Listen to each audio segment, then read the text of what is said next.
नमस्कार.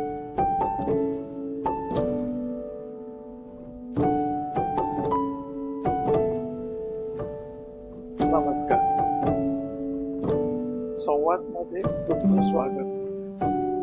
परमहंस परिव्राजकाचार्य श्रीमद वासुदेवानंद सरस्वती स्वामी महाराज यांना वंदन करून आम्ही या चॅनलची सुरुवात करत आहोत. कोणतीही गोष्ट चुकून किंवा मुद्दाम होत नसते, ती होणारच असते. सर्वात प्रथमच स्वामी महाराजांच्या चरित्रावर आधारित असलेल्या ग्रंथातील काही प्रसंग किंवा त्या गोष्टी घेऊन त्याच्या पाठी असलेला मतितार्थ जो आम्हाला कळला तो आपण पाहणार आहोत. यातून महाराजांच्या जीवनात घडलेले प्रसंग पाहत असतानाच आपल्याला त्यांचे एक एक पैलू उघडले जातील. चला तर मग आपण सुरू करूया महाराजांचे चरित्र. हरिओम. माणगाव, सावंतवाडी तालुका, जिल्हा सिंधुदुर्ग, महाराष्ट्र.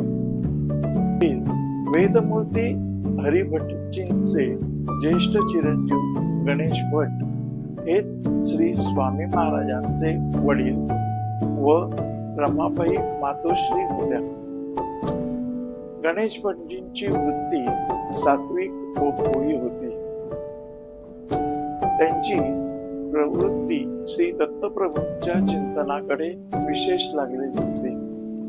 त्यांना वारंवार श्री दत्तप्रभूंचे दृष्टांत होत असत.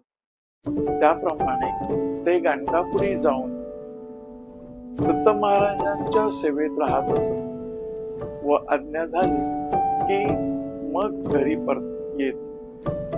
असेच एकदा गाणगापुरी गेलेले असताना तेथे 12 वर्षे त्यांचे राहणे झाले. गणेश भटजी खरोखरच भगवंताच्या सेवेत लीन होत असत.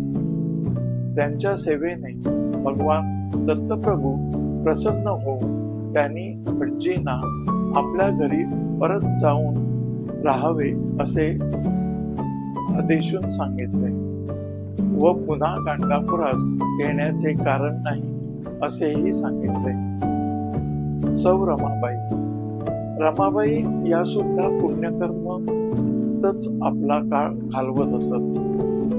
अनेक व्रत करणे, लक्षवाती लावणे, गुरुचरित्राचे पारायण करणे, औदुंबरास लक्ष प्रदक्षिणा घालणे, अतिथींना अन्नदान करणे, माणगावी असलेल्या ग्रामदेवता यक्षिणीची पूजा करणे इत्यादी सत्कर्मातच त्यांचा सर्व काळ जात असे.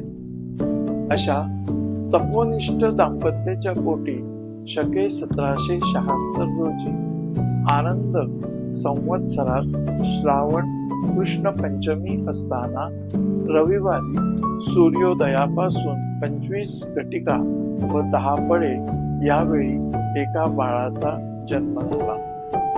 त्या बाळाचे नाव वासुदेव असे ठेवले गेले. या ग्रंथाचे चरित्र नायक परमहंस परिव्राजकाचार्य श्रीमद वासुदेवानंद सरस्वती स्वामी महाराज. या एकंदर गोष्टीकडे पाहिल्यास त्याचा आपण मतितार्थ पाहू. लिंगभाव हा सर्व योनीत एकसारखाच असतो. जर एखादा मनुष्य योनीतून कोण्या पशुपक्षाच्या योनीत गेला तरी त्यावेळी त्याचे लिंग हे मनुष्य योनीपैकीच राहते. असे लिंगाचे संस्कार जन्मजन्मांपर्यंत टिकून राहत असतात. वटपौर्णिमेच्या दिवशी स्त्रिया आपल्याला हाच पती 7 जन्म मिळो असे म्हणण्यापाठीमागे हाच शास्त्रोक्त भावार्थ असावा.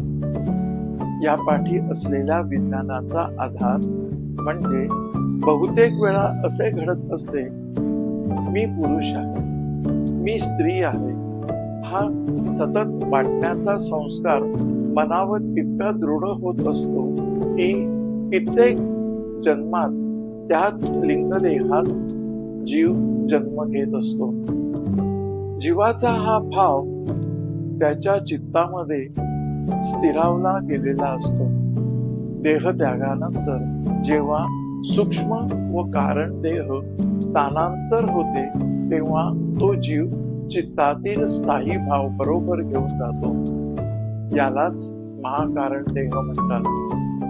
त्यामुळे पूर्वसंचिताच्या पुण्याईने जेव्हा देहत्यागानंतर पुन्हा जन्म घेण्याची वेळ येते त्यावेळी तो जीव पूर्वस्कृतामुळे पुण्यजीवांच्या म्हणजेच सात्विक मातापित्यांच्या पोटी जन्म घेतो व संचित कर्मानुसार कालक्रमणा करीत असतो. आता यातील अन्वयार्थ असा काढता येईल. आपल्या आत्म्याभोवती 4 आवरणे असतात. स्थूल देह, सूक्ष्म देह, कारण देह, महाकारण देह. तुम्ही सफरचंद फळ पाहिले आहे, त्यावर कधी विचार केला आहे का? सफरचंदाची साल, मगज हे तर त्या फळाचा स्थूल देह झाला. तो दृष्टीस पडत असतो, पण त्यातील रसस्वाद कधी दिसत नाही. जर आपण ते फळ चाखले तर त्याची गोडी कळते, पण त्यातला रसस्वाद आपल्याला दिसतो का? खरे आहे ना? हेच तर त्या सफरचंदाचे सूक्ष्म शरीर आहे. बरे, हे फळ निर्माण होण्यास कारण काय ठरले? तर फळातील बी. ती बी पुन्हा झाड, फळ होण्यास कारण ठरते. या बी मधील कारणभाव तर कळूनही येत नाही. मातीत बी पडल्यावर अंकुर येतो, म्हणजेच बी काय झाले तर कारण देह. अंकुर येण्यास जी प्रक्रिया घडते ते कारण घडते. ते महाकारण देहामुळेच घडते. मग यात बी म्हणजे सफरचंद होते का? नाही ना. तसेच या देहाचे आहे. आता आपण इथंच थांबू. पुढच्या भागात भेटू. असाच एखादा प्रसंग घेऊ. धन्यवाद.